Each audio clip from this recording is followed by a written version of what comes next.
विधानसभेच्या अध्यक्षपदी ॲडव्होकेट राहुल नार्वेकर साहेबांची आज बिनविरोध निवड झाल्याबद्दल मी त्यांचं मनापासून अभिनंदन करतो। त्यांना पुढील वाटचालीच्या करता शुभेच्छा देखील देतो। त्यांची बिनविरोध निवड होण्यापाठीमागचं कारण म्हणजे त्यांच्यामध्ये नेतृत्व गुणांची, कार्यक्षमतेची आणि त्यांच्या अनुभवाची ही पोचपावती आहे असं म्हटलं तर काही चुकीचं ठरेल असं मला वाटत नाही। 15व्या विधानसभेत निवडून आलेल्या सर्व नवनिर्वाचित सदस्यांचं देखील मी आजच्या निमित्तानं मनापासून अभिनंदन करतो। त्या सर्वांना पुढच्या वाटचालीच्या करता शुभेच्छा देखील देतो। अध्यक्ष महोदय, खरं तर सभागृहाचे नेते देवेंद्रजींनी आणि उपमुख्यमंत्री एकनाथराव शिंदे साहेबांनी आपल्याबद्दल खूप काही त्या ठिकाणी सांगितलं। मला आठवतं राजकीय जीवनामध्ये जी 35 वर्षापूर्वी मी सुरुवात केली आणि त्यावेळेस आम्ही सभागृहामध्ये जयंत पाटील, आर पाटील, मी, दिलीप वळसे पाटील असे आम्ही 4-5 लोक 90च्या बॅचचे आलो आणि तेव्हापासून काम करत असताना मी नेहमी एक बघितलं की राज्यामध्ये वेगवेगळ्या भागामध्ये चांगले कार्यकर्ते आपल्यातनं पण तयार करायचे आणि दुसरे पण त्या ठिकाणी आपल्याकडे कसे येतील त्या ठिकाणी पाहायचं। तुमच्या राजकीय जीवनाला सुरुवात झाली त्यावेळेस तुम्ही शिवसेनेमध्ये होता। प्रवक्ता म्हणून तुमचं कामकाज आम्ही टीव्हीवर बघायचो, इतर ठिकाणी ऐकायचो आणि त्याच्यातनं एक दिवस मी आपल्याला म्हणालो की राहुलजी, आपल्याला पटो किंवा न पटो एक लोकसभेची जागा आहे, तिथं आपण उभं राहा। तुम्ही जरा नाही म्हणत होता, परंतु मी फार आग्रह केला। वास्तविक त्यावेळेस मोदी साहेबांची लाट होती आणि त्या लाटेमध्ये मी म्हणणारे सगळे पराभूत झाले। परंतु तेव्हा मी आपल्याला असाही शब्द दिलेला होता की जर अपयश आलं तर तुम्हाला विधिमंडळामध्ये निश्चितपणे प्रतिनिधित्व देण्याची जबाबदारी आम्ही लोक घेऊ आणि तशा पद्धतीने जबाबदारी वरच्या सभागृहामध्ये तुम्ही त्या ठिकाणी पार पाडली। ही तुमची ह्या विधिमंडळातली सुरुवात। विधान परिषदेमध्ये आपण उत्तम काम करत होता। आपली वकिली अतिशय चांगल्या पद्धतीने प्रख्यात वकील म्हणून तुमची ओळख, अभ्यास मी त्या ठिकाणी पाहायचो। नंतरच्या काळामध्ये माझं जसं लक्ष असं असायचं तसंच लक्ष आमच्या आत्ताचे मुख्यमंत्री त्यांचंही असतं आणि मी तुम्हाला तिकडनं इकडे आणलं, त्यांनी मला माझ्याकडनं त्यांच्याकडे घेऊन गेले आणि कुलाब्यातनं तुम्हाला उमेदवारी दिली। कुलाब्यात तुम्ही चांगल्या मताधिक्याने विजयी झाला। तसं बघितलं तर त्या मतदारसंघाची आत्ताच देवेंद्रजींनी साधारण ओळख सांगितली आणि तुमचं असणारं काम हे आम्ही सगळ्यांनी गेले काही दिवस बघतोय। पाठीमागच्या काळामध्ये आम्ही सरकारमध्ये असताना देवेंद्रजी ज्यावेळेस बोलायला उठायचे त्यावेळेस देवेंद्रजींच्या पाठीमागे बसून वेगवेगळ्या पद्धतीची माहिती, वेगवेगळ्या ह्याच्याबद्दल काही दाखले वेगवेगळे देण्याचा प्रयत्न देखील तुम्ही करायचा। अशा पद्धतीनं आम्ही सगळ्यांनी तुमचं काम बघितलंय। मागच्या वेळेस 2.5 वर्षांनी ज्यावेळेस एकनाथराव शिंदे साहेब राज्याचे मुख्यमंत्री झाले आणि त्यावेळेस तुम्हाला भारतीय जनता पक्षाच्यामुळे अध्यक्षपदाची संधी त्या ठिकाणी मिळाली। 2.5 वर्षापूर्वी विद्यमान उपमुख्यमंत्री एकनाथराव शिंदेंच्या नेतृत्वाखाली सरकार स्थापन झाल्यानंतर आपली निवड ही देवेंद्रजींनी आणि सगळ्या महायुतींनी केली आणि आज आपलं महाराष्ट्र विधानसभा ही देशाला दिशा देणारी विधानसभा आहे। या विधानसभेत जेव्हा कायदेशीर पेच प्रसंग उभा राहिला तेव्हा फक्त महाराष्ट्राचं लक्ष इथं नव्हतं, उभ्या भारताचं आणि विधिमंडळ जेवढी काही कामं करतात त्या सगळ्यांचं लक्ष तिथं होतं, कारण आपलं हे कायदेमंडळ आहे। तेव्हा अध्यक्ष महोदय, थोड्याशा मनाला वेदना व्हायच्या, कारण विरोधकांनी ताळतंत्र सोडून अध्यक्षांच्यावर वैयक्तिक टीका केलेली आम्ही त्यावेळेस पाहिली। पण अशा काळात देखील आपण आपला संयम न सोडता कायदेशीर प्रक्रिया पूर्ण करून ऐतिहासिक निकाल या बाबतीमध्ये दिला आणि आपण दाखवलेला संयम हा महाराष्ट्राच्या विधानसभेला परंपरेला साजेसा अशा प्रकारचा होता। आज या प्रसंगी बोलताना मला कुठलं राजकीय भाष्य करायचं नाही, परंतु मागील काळात एक नाही तर 2 राष्ट्रीय पक्षामध्ये त्या बाबतीमध्ये फूट झाली आणि हा मुद्दा संविधानिक होता, न्यायिक होता, संवेदनशील होता, परंतु आपण त्याचा फार बारकाईने अभ्यास केला, जसा उल्लेख सुरुवातीला मुख्यमंत्री महोदयांनी केला. आणि एक निष्णात वकील असल्यामुळे आपल्याला न्यायालयीन प्रक्रियेबद्दल दांडगा अनुभव होता आणि अनुभव आणि कायदेशीर विद्वत्ता यामुळे आपण अतिशय कौशल्याने हा विषय हाताळलेला सर्वांनी पाहिला. त्याच्यामुळेच आपल्याला याबद्दल जी कमिटी केली त्याचं अध्यक्षपद देण्याचा निर्णय लोकसभेचे अध्यक्ष महोदयांनी घेतला. 14व्या विधानसभेचे अध्यक्ष ज्यावेळेस आपण निवड झाली आणि झाल्यानंतर आपण केलेलं भाषणामध्ये त्यावेळेस तुम्ही म्हणाला होता की the speaker has to speak less and listen मोर.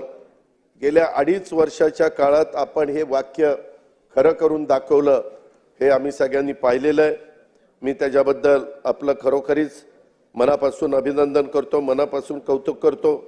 अध्यक्ष महोदय, मगाशी बोलत असताना एकनाथराव शिंदे साहेबांनी पण काही भूमिका इथं मांडण्याचा प्रयत्न केला. त्यावेळेस समोरचे म्हणाले की बाबा इथं अध्यक्षांचं अभिनंदन असताना हे मुद्दे कसे येतात. परंतु अध्यक्ष महोदय, हे कायदे मंडळ आहे.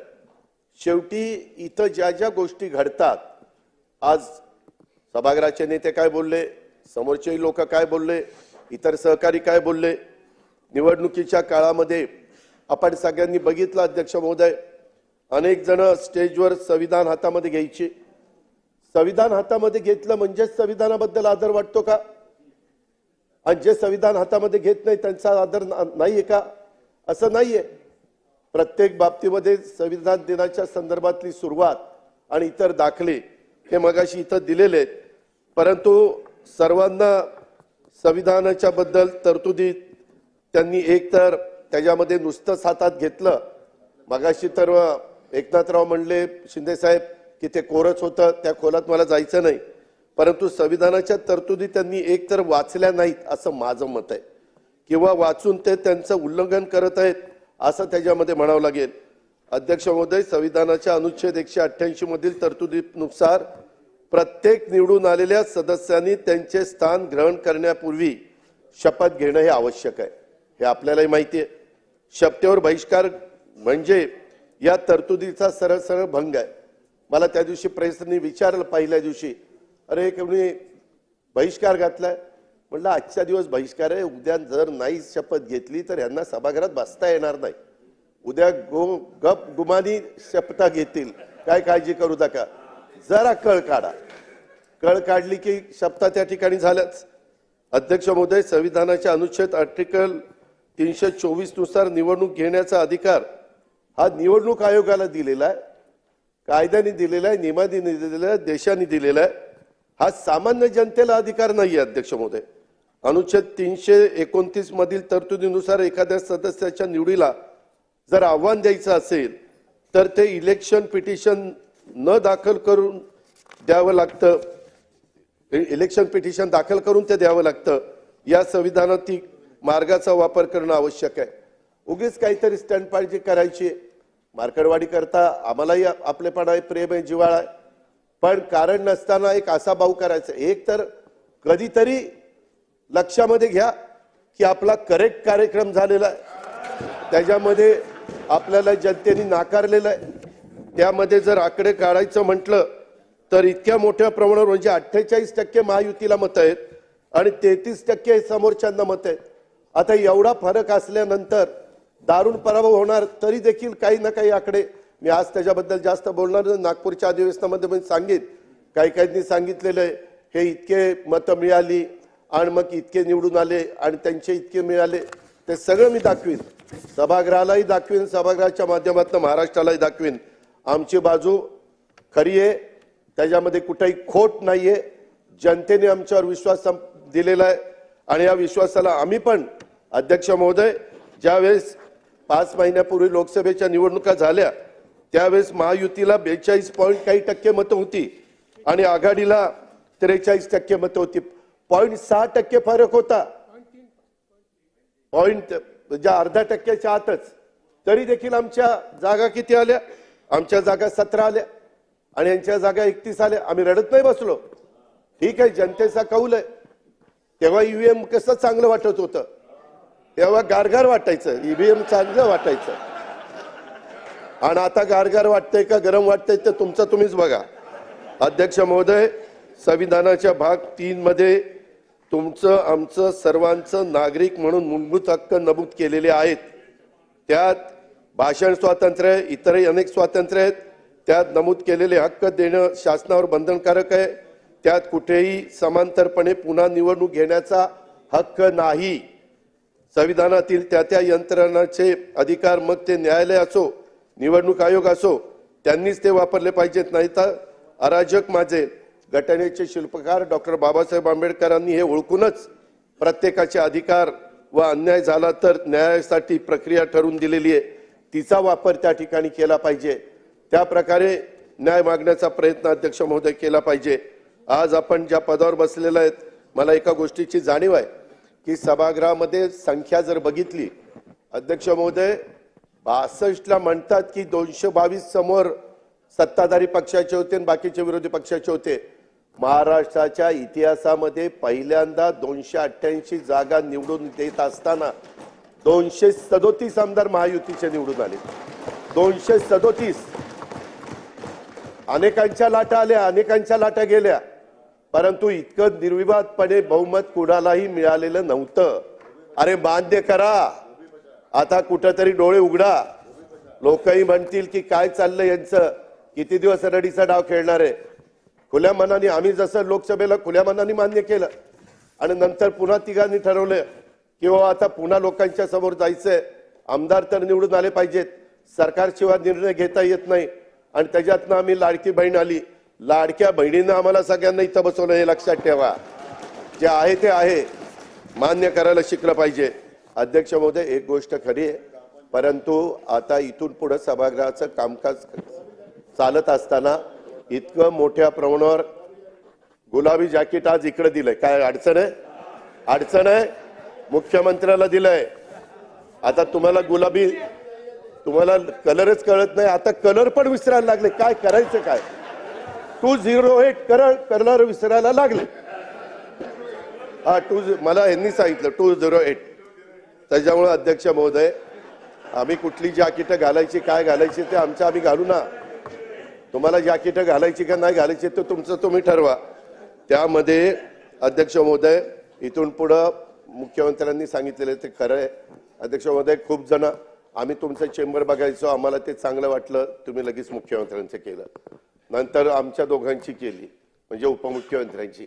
पण बाकीचे म्हणतात काय आम्ही काय घोडी मारलीत का? काम चालू आहे. इतरांचे पहिला ग्राउंड फ्लोअर झालंय, आपल्याप्रमाणे माझंही काम चालू असतं. ओके ओके, मग हरकत नाही.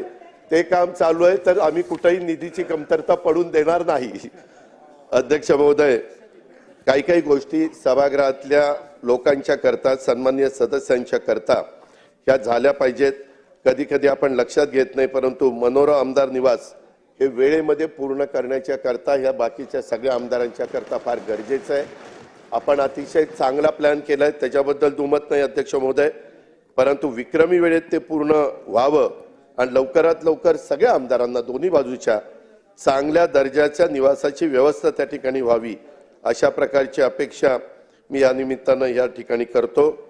एकंदरीतच आपली आज विधानसभेच्या अध्यक्षपदी बिनविरोध निवड झाल्यामुळं त्यांच्या व्यक्तिमत्वावरील सर्वपक्षीय विश्वासाचं हे दर्शन आहे.